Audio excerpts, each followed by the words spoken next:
अध्यात्म का मतलब होता है कि आत्मा में या आत्मा पर ध्यान करना, है ना। खुद आत्मा यानी सेल्फ। तो सेल्फ के साथ जब हम ये कम्युनिकेट करते हैं, सेल्फ के साथ जो बातचीत करते हैं, उसके बारे में सोचते हैं, चिंतन करते हैं, ये सब अध्यात्म के अंतर्गत आता है।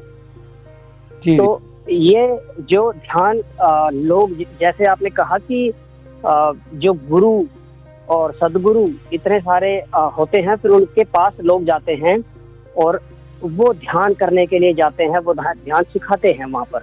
जी तो वो क्या होता है ना, वो यही होता है कि जब व्यक्ति इस अध्यात्म, जब इतनी उलझनों के बीच में व्यक्ति का अध्यात्म कहीं खो जाता है, खुद से कभी इतने अच्छे से वो संवाद नहीं कर पाता, खुद के साथ कभी बातचीत उसकी नहीं हो पाती, वो इतना बाहर व्यस्त हो जाता है, बहिर्मुखी इतना हो जाता है, एक्सट्रोवर्ट इतना हो जाता है कि दूसरे ही उसके जीवन में घर जाएगा तो उसकी पत्नी, बच्चे और माँ बाप, उन सब का जो होता है घर में, तो उनके साथ रहेगा।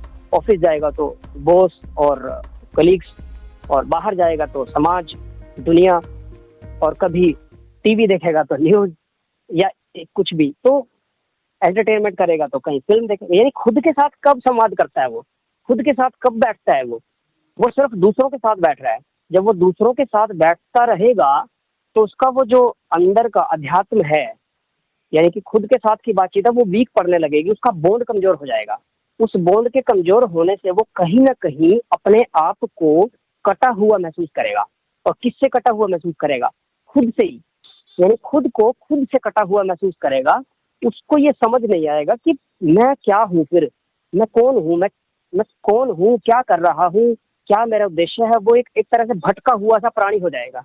ऐसा हम सबके साथ जब इतनी सारी चीजें ये होती हैं, ऐसा हर किसी की जिंदगी में कभी ना कभी या अधिकतर होता ही रहता है।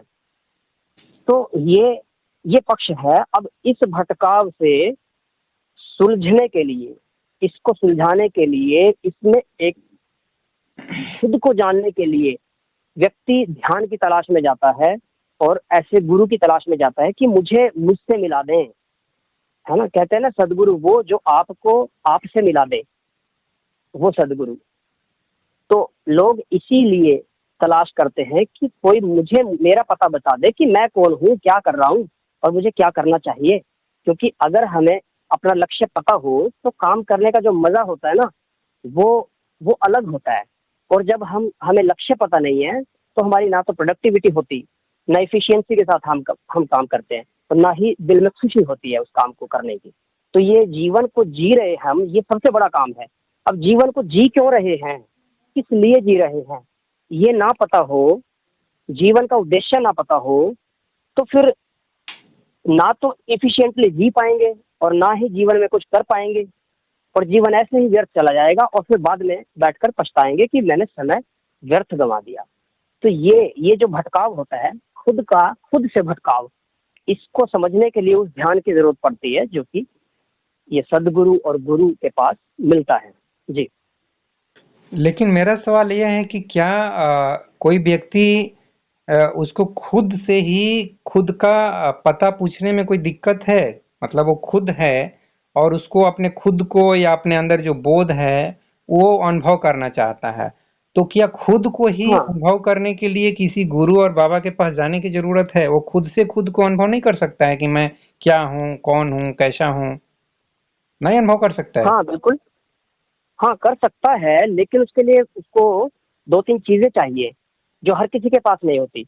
एक तो चाहिए उसके उसका ध्यान की प्रगाढ़ता, एकाग्रता, फोकस, जबरदस्त फोकस माइंड चाहिए। एक तो जो चीजों को एज इट इज देख सके, वो उलझे नहीं चीजों में, एकदम एज इट इज देख सके। इतना एक कहते हैं ना तेज बुद्धि, कुशाग्र बुद्धि, वैसी बुद्धि चाहिए। एक तो ये हर किसी के पास नहीं होती।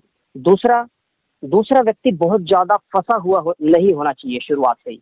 शुरुआत से ही अगर व्यक्ति अपने साथ जुड़ा रहता है तो उसे कभी दिक्कत नहीं आएगी। वो कभी ना कभी अपने आप से खुद खुद को जान ही लेगा, क्योंकि वो कभी पूरी तरह से भूला ही नहीं। कभी ना कभी उसका उसका डोर पूरा टूटा नहीं। वो थोड़ा सा अपने साथ हमेशा जुड़ा रहा, बेशक वो कितना ही बाहर बाहर भटका, लेकिन थोड़ा सा हमेशा जुड़ा रहा।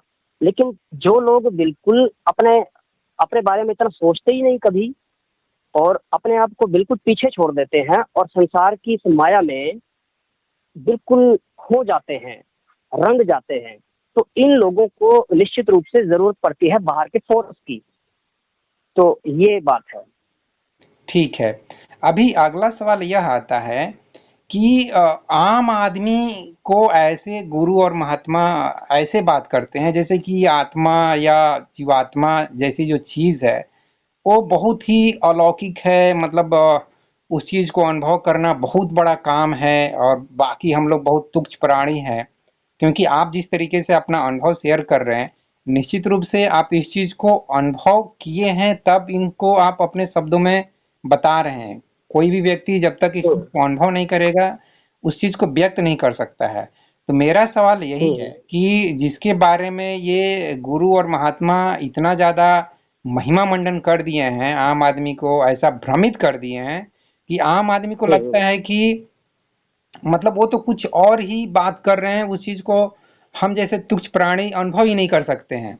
तो वो लोग फिर क्या करते हैं, किसी गुरु के किसी बाबा का मतलब जाके वही उनका आश्रम ज्वाइन कर लेते हैं, चाहे वो ओशो रजनीश का भी आश्रम चल रहा है चाहे और किसी बाबा का आश्रम चल रहा है। तो मैं चाहूंगा कि आप इस चीज के बारे में अपना विचार रखिए कि आज की युवा पीढ़ी, जैसा कि जगी वसुदेव का मैं नाम फिर से लूंगा, उनका ईशा फाउंडेशन में भी जो केस चल रहा है कि एक व्यक्ति ने केस किया है कि मेरी दो बेटियों ने 24 और 27 साल की जब उनकी उम्र थी वहां जाके ज्वाइन कर लिया और उस उनको वहां पर आज़ादी नहीं है, वहां पर बंदिश बना के रखा गया। एनीवे, ये इस्कॉन में और हर एक संस्था में कुछ न कुछ इस तरीके के केस चलते रहते हैं। तो आज की युवा पीढ़ी को खासकर आप या उनके माँ बाप को भी कुछ ऐसा चीज बताइए जिससे कि बच्चे इस तरीके से दिग्भ्रमित न हो, ताकि उनका पर्सनल लाइफ, फैमिली लाइफ, एक social life, spiritual life disturb हो जाता है, वो डिस्टर्ब ना हो। जी। बिल्कुल। तो मैं इस बात को शुरू करना चाहता हूँ कि हमारी सेल्फ आइडेंटिटी है ना, जी। हम सबको कम से कम इतना तो पता होना चाहिए कि हमारा वर्ण क्या है, हम हैं किस टाइप के व्यक्ति। तो कम से कम ये बिल्कुल बेसिक बेसिक अध्यात्म यहाँ से शुरुआत होती है असल में। आप, क्योंकि देखिए मार्ग क्या है, अध्यात्म के दो मार्ग, मेजरली दो मार्ग बड़े हैं, जो एक भक्ति मार्ग है, दूसरा ज्ञान मार्ग है। लेकिन आपको किस मार्ग पर चलना है वो तय करना, ये सबसे ज्यादा इंपॉर्टेंट बात है। तो ये सबसे पहले हमें पता होना चाहिए कि हम भक्ति मार्ग वाले व्यक्ति हैं या ज्ञान मार्ग वाले व्यक्ति। अगर हम भक्ति मार्ग के हैं तब तो ये जो लोग, जो आपने जिनकी बात की, वो भक्ति मार्ग वाले लोग हैं जो इतना महिमा मंडित कर देते हैं किसी भी बात को। देखिए भक्ति मार्ग पर जो भी व्यक्ति होता है वो भाव प्रवण होता है। भाव में उसकी गतिशीलता बहुत ज्यादा होती है बजाय विचार के। विचार माने खाली तर्क, खाली विचार, जो बुद्धि करती है ना, तर्क वितर्क, बिल्कुल बोरिंग जो सब्जेक्ट लगता है भक्ति वालों को, वो बोरिंग लगता है। लेकिन जो ज्ञान मार्गी हैं उनको उसमें बड़ा इंटरेस्ट आता है, बड़ी रुचि होती है कि कुछ चिंतन मनन करके कोई निष्कर्ष निकल आए, कोई निष्पत्ति हो जाए। तो सारे साइंटिस्ट टाइप के जितने व्यक्ति होते हैं ये ज्ञान मार्गी व्यक्ति हैं, इनका विचार का प्रवाह बहुत ज्यादा होता है।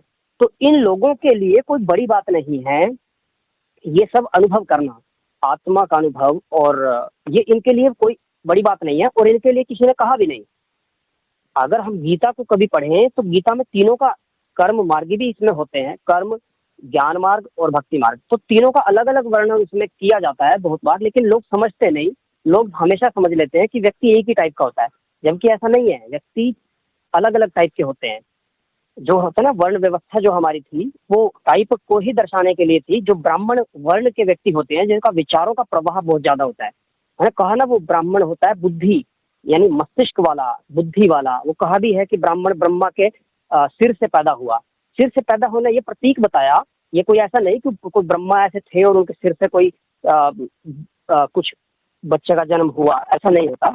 ये सिर्फ एक प्रतीक बताया है कि हमारे शरीर में मस्तिष्क यानी सिर जो काम करता है वो ब्राह्मण का काम है ना। तो ऐसे, तो ये प्रतीक कम से कम हमें अपने मार्ग का पता होना चाहिए कि हमारा कौन सा मार्ग है। उसके बाद दूसरा मेरी ये भी है शिकायत कि भक्ति मार्ग के तो बहुत ज्यादा प्रचार समाज में होते रहते हैं, लेकिन ज्ञान मार्ग के उतने नहीं होते। ज्ञान मार्ग ज्यादातर कहीं अलग किसी गुरुकुल में, कहीं किसी यूनिवर्सिटी में, मतलब एक तरह से साइलेंटली चलता है उसका काम।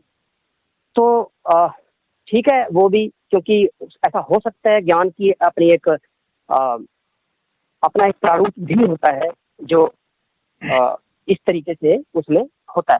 लेकिन मैं ये कहना चाहता हूँ कि जब व्यक्ति को पता हो कि मेरा क्या मार्ग है, तो वो भटकने से बच जाता है। वो अगर कोई ज्ञान मार्गी व्यक्ति है, वो व्यर्थ में भक्ति मार्ग में ना जाए, और अगर जाता भी है तो ये समझ के जाए कि हाँ ये भक्ति मार्ग है और मेरा पूरा तो इससे लाभ नहीं होगा, लेकिन हाँ जितना ये बताते हैं इतना समझ लीजिए, क्योंकि ज्ञान मार्ग वाले तो भक्ति मार्ग की भी स्टडी करते हैं, क्योंकि ज्ञान मार्ग वालों को तो स्टडी करनी है, उसमें कुछ भी हो संपूर्ण जगत की स्टडी वो करते हैं, क्योंकि विचार तो किसी की भी चीज का उठ सकता है ना, तो वो हर चीज का विचार आता है।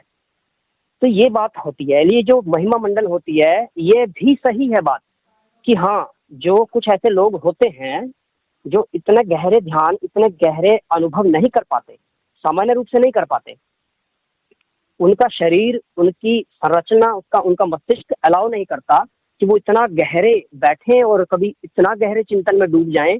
उनका शरीर, उनकी बनावट ही उनको अलाउ नहीं करती, वो दोबारा एकदम से पीछे खींच लेती है। आपने कभी देखा होगा ऐसे कुछ लोग होते हैं जो घंटों किसी एक ही काम को पूरे ध्यान के साथ, एकाग्रता के साथ कर पाते हैं, लेकिन कुछ ऐसे भी चंचल देखे होंगे, चंचल टाइप के व्यक्ति जो कभी 5 मिनट भी किसी एक चीज पर ध्यान केंद्रित नहीं कर पाते, वो एकदम से इधर उधर, उनको कुछ ना कुछ नया चाहिए, चंचलता उनमें ज्यादा होती है। तो ये टाइप की बात होती है। तो इसलिए जो ऐसे टाइप के लोग हैं जो बहुत गहरे नहीं बैठ सकते, कभी इतना गहरा चिंतन मनन नहीं कर सकते, उनके लिए तो वाकई ये बहुत बड़ी बात होती है कि वो आत्मा का और इस प्रकार के ये अनुभव और ये चीजें। लेकिन हाँ अगर उनको सरलता से कोई ज्ञान मार्ग में सरलता से उनको उनके जीवन के अनुभवों को जोड़कर अगर कोई समझाए, तो उनको झलक मिल सकती है कि अच्छा ये होता है। हालांकि उनके लिए कोई बहुत बड़ी उपलब्धि नहीं होगी वो, क्योंकि उनका वो मार्ग ही नहीं है, उनको वहां से संतोष नहीं मिलेगा। वो जान भी लेंगे आत्मा क्या है, तो भी उनको संतोष प्यार करने में ही मिलेगा, भाव प्रकट करने में ही मिलेगा, रोने में मिलेगा, कभी किसी के साथ खिलखिलाने में मिलेगा। संतोष उनको वहीं से मिलेगा जो उनका मार्ग है। जी जी तो ये बात होती है। जी। अगला एक